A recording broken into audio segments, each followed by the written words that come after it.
السلام علیکم خواتین حضرات، سید مظہر اسلام آباد سے ایک بار پھر آپ سے مخاطب ہے۔ آج میرا عنوان ہے بے حیا۔ ہم ہی تو ہیں وہ جو طے کریں گے کہ ان کے جسموں پہ کس کا حق ہے۔ ہم ہی تو ہیں وہ جو طے کریں گے کہ کس سے ان کے نکاح ہوں گے۔ یہ کس کی بستر کی زینتیں ہیں، وہ کون ہوگا جو اپنے ہونٹوں سے ان کے جسموں کو آب دے گا۔ بھلے محبت کسی کے کہنے پہ آج تک ہو سکی نہ ہوگی، مگر یہ ہم طے کریں گے ان کو کسے بسانا ہے اپنے دل میں۔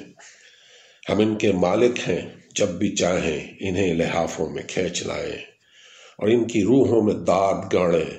یہ ماں بنیں گی تو ہم بتائیں گے ان کے جسموں نے کتنے بچوں کو ڈھالنا ہے۔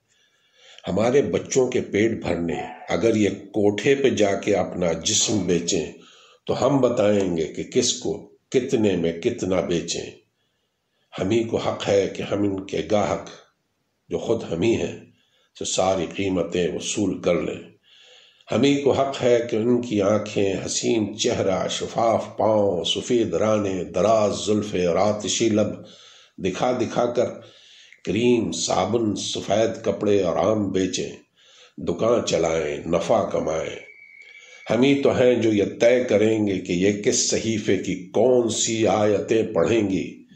یہ کون ہوتی ہیں اپنی مرضی کا رنگ پہنے، اسکول جائیں، ہمیں پڑھائیں، ہمیں بتائیں کہ ان کا رب بھی وہی ہے جس نے ہمیں بنایا، برابری کا سبق سکھائیں۔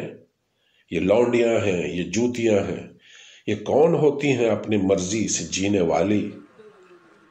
بتانے والے ہمیں یہی تو بتا گئے ہیں، جو حکمرانوں کا حکم ٹالیں، جو اپنے بھائی سے حصہ مانگے، جو شوہروں کو خدا نہ سمجھیں، جو قدر مشکل سوال پوچھیں، جو اپنی محنت کا بدلہ مانگے، جو حاجروں سے زبان لڑائیں، جو اپنے جسموں پہ حق جتائیں، وہ بے حیا ہیں، وہ بے حیا ہیں۔ بہت شکریہ میرے دوستوں۔ السلام علیکم ورحمۃ اللہ وبرکاتہ۔